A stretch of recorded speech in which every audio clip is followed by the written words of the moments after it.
Hey guys, this is Lara with Dot Esports, and today we have the legendary Ashley Kang with us. So let's just start talking a little bit about your work. You're well known for bridging the gap between the LCK and the Western audience. You provide us with all sorts of wonderful interviews, but this past couple of weekends, we were able to see you sort of in the broadcast and like in a different environment, and I'm really curious to hear how that experience was for you. So like it was actually like my first appearance in a live broadcast, which was like actually super stressful because I do conduct a lot of interviews within the LCK as well as the LEC, but those are all pre-recorded. And even though I try not to edit my interviews, like there is almost that like psychological mental fallback, like a parachute saying that, hey, like, you know, you couldn't really mess this up and still like you can have some fallback, right? You know, Mm-hmm. but in live broadcast, what you do will be broadcasted out to the audience immediately. The people that you want to enjoy the interview. So there was definitely like an extra stress involved in that. And also, I will say that at least when it comes to like speaking, I am much more comfortable in Korean Mm-hmm. compared to English. So that was another layer of difficulties that I had to go through. And finally, I was like, yeah, wow, this is like a lot of people watching, and I have to talk to those players, and some of them I'm talking to the first time. So yeah, like if someone else asked me, hey, like, you know, how was that? How are you feeling about that experience? And I will still say that it was like 80% just pretty much freaking out and feeling super nervous, and 20% actually enjoying it. So, but yeah, I think it was overall really great because I actually got to learn a lot from conducting interviews, but under different circumstances and requirements and environment. Mm-hmm. And how did this opportunity to go on broadcast come to you? I just got reached out by Quick Shop, who is in the LEC, and he was like, "Hey, we been enjoying your interviews, and we got several opportunities to do it." And I was like, "Yeah, like shit, like sure," because it's such an honor to like appear on a live broadcast as well as LEC, because even though I mainly cover the LCK, I would say LEC is the league that I watch like second most compared, Mm-hmm. like, you know, right behind LCK. I will actually confidently say that I watched 80 to 90% of the LEC matches in 2021 spring live, and I just really love the atmosphere there. I really love the players there. I really love the type of games they play there. So yeah, it was a big honor to be involved in anyway. It seems like the community really liked, you appearing in the broadcast and getting to talk to the players that are not, the usual LCK players that we'll see you talk to. How did you feel about the reaction of the community? So, fun fact, I actually decided to go offline in a lot of those LEC days, and I made a conscious note not to read any Twitch chat Why is because that? because you know you can't control what people are saying on Twitch chat, and even and that's like the funny thing about being on the broadcast or being a public figure in general, that even if there are 99 supportive messages towards you, you tend to focus on the one comment that can be negative. And even if they may not come from any solid or like grounding or reasoning, you might mentally fixate on that. And I thought that if that is what's going to happen, and I cannot completely control the effect it has on me, then I'd rather just like block out any potential of that. If that That makes sense, that yeah. makes perfect sense. How do you normally deal with negativity if you ever face it? I'm not sure. Like, it depends, really, isn't it? Because you can't totally be assured that your work is great. Like, you can never be sure of that. And there are also community feedbacks, and some of them might come actually from good place, and some of them actually might come from illogical place. Like, for example, someone might say that, oh, this interviewer doesn't look as pretty as like that or that, like in other interview we've seen before. And you should not take that as a valid criticism at all. And sometimes it does take a lot of mental space to differentiate between criticism that you should take on board and criticism that you should kind of push aside as perhaps white noise that comes naturally from your work being public. So I think it's just still a lot of work in progress, and also reaching out to your friends a lot, reaching out to other colleagues in esports a lot to get valid feedback rather than like, trying to go through a lot of like community noises and trying using that mental energy to pick up, what do you call it? Pick up valid criticisms over not so valid criticisms. On this note, we have some community questions, and I think this one specifically fits in really well with what you just said. It comes from Alfrika. The question is if you have any tips for people who are looking to move into the interviewing space, specifically in esports. I find it so cool that esports scene is filled with such passionate people that want to get like, want to contribute it on some way. But usually when people are starting out, I do try to give the advice. Okay, so there are so many areas that you could explore working in esports one way or another. You could be working with the team, or you could be working as an independent content creator. You could be working on text, or like, photos or videos or interview, or be in a behind the scene way. And I usually recommend that person to think about, okay, what are the niches you are feeling, as well as what are the skill sets that you currently have in order to fill that niche. So yeah, that'll be my first question to ask. Okay, that seems perfectly reasonable. And now moving on to interviewer work. This year and in the past year, we've all had to deal with the pandemic, and that has affected esports work quite a bit. We're grateful, I feel like, in a sense, because we're able to continue to produce this type of content, to continue to talk to players and still produce interviews. How has the pandemic affected your work? I think it's been quite interesting because, as you mentioned, we've been quite lucky, right? In other sports like football or basketball, the matches, because esports matches have to happen in order for us to regularly enter post-match interviews, and there has to be some kind of activity that's happening within the scene in order to us to give regular coverage. Of course, we could also reach out to individual players in the off season to give some interviews, but at the same time, like, having those tournaments, having those events, having those matches are integral part of like doing journalism. So I guess we are grateful, as you mentioned, in a way that esports matches continue to happen even without the audience.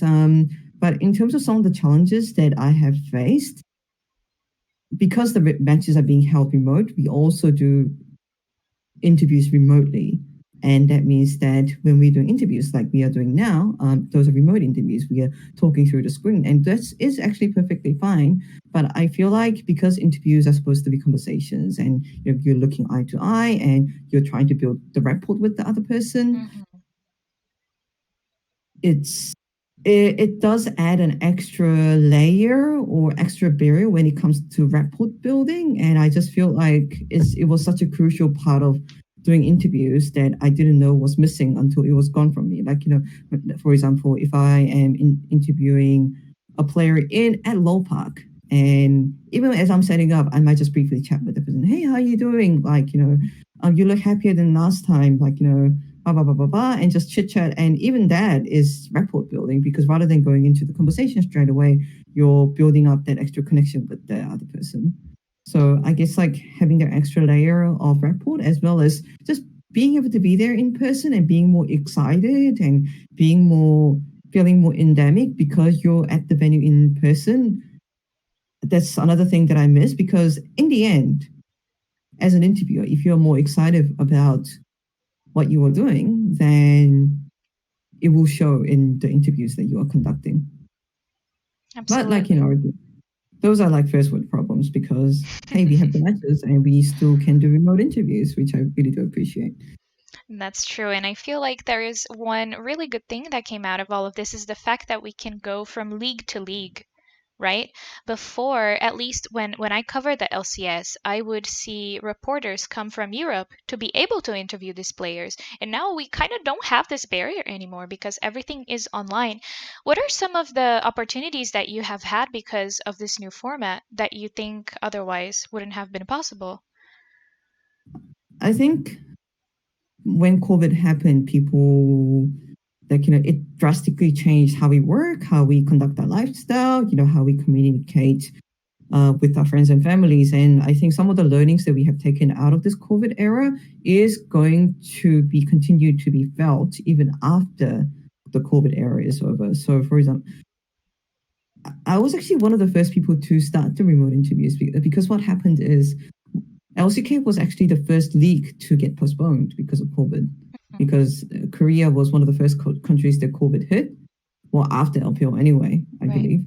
Before, like, it also unfortunately became more serious in other parts of the world, such as Europe and America. And I remember that in the very beginning, we were having the LCK in we weren't having the LCK interviews because the LCK was postponed indefinitely, while LCS and LEC interviews were still happening. And I actually got reached out by some of the teams in LCS. Hey, like, while you're pausing in the LCK work, why don't you do some remote interviews in LCS? And while there were other people covering the LCS live, someone actually went into the LCS media room with a laptop, so I could do interviews remotely. Hmm. And I think as more regions started to take up the remote format, we began to see that happen a lot more. And I think it was almost a norm for a journalist to be only able to do coverages in person. But even after the COVID era is over, I can totally see that, hey, it's an LCS media room. Some people go there in person and interview the players in person, but other journalists might try to cover the LEC from America or even South Korea, like me. And I think the COVID era made us realize that that is a possibility. And what do you think that the end result of this is going to be? You think LoL esports is becoming more globalized because we're able to have content creators participate in more leagues? In a way, yes and no. And I think that is a work in progress because if you look at the audiences, a lot of people who watch a certain league will only tune into the league. You can, of course, as a content creator, COVID has made us realize that, hey, I don't have to just cover LCK. I can just cover the LCK, but in the weekend, I can turn on my Discord and also do LEC weekends. But that's from the content creator side. What the audience is consuming is that we often see the LEC fans only watching the LEC interviews and LCK fans only watching the LCK interviews. So I think that yes, the groundwork is there. Now the content creators are realizing that we can create cross-regional content, but I think more effort has to be made, perhaps from the content creator side, perhaps from the individual team side, perhaps even from Riot's side, to make sure that fans of individual regions can also take interest in other regions. For example, I've seen those, like, LOL Esports weekly highlights where they try to show highlights of different regions all in a row and they play it between the matches.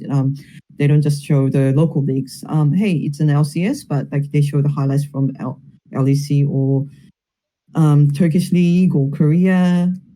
And I think that's one of the many examples of LoL Esports' recent efforts for fans to become a global fan of League of Legends, not just for the individual endemic leagues.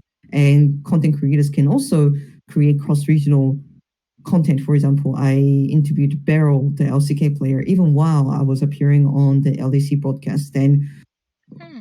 And that was really fun. People liked it, and perhaps that made the LCK fans to, hey, like, Barrow's appearing on the broadcast, so I'll Right. tune into the broadcast while, and I might even tune into some of the LEC matches that G2 sounds really interesting because Barrow is talking about it, and LEC fans might also watch the Barrow interview and say, hey, so Barrow is really well spoken. He's already really knowledgeable about LEC. So why don't we go back to the LECK broadcast and check out some of the demo matches in return? So I think there is more work to be done in terms of League of Legends becoming more global, but I think there are many efforts being made in different areas of the industry that is allowing that to happen.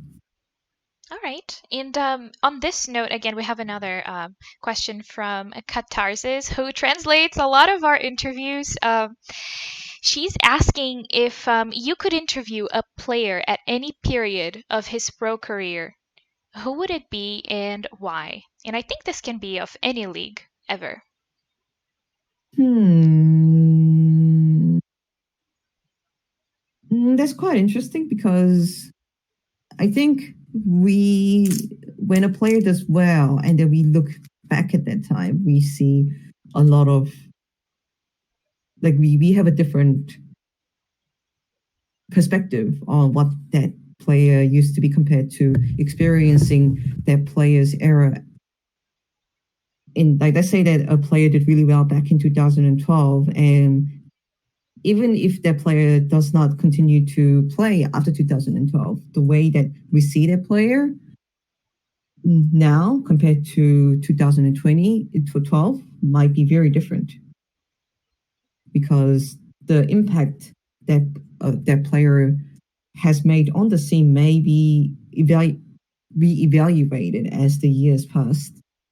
Given that, I would have loved to interview some of the SKT players during their during the time of dominance of the SKT. Like, what did it feel like? Because so many of those players have gone to different teams and gained new perspective on the different league. But yeah, well, what does it feel like, to Hmm. be dominating the world? Like,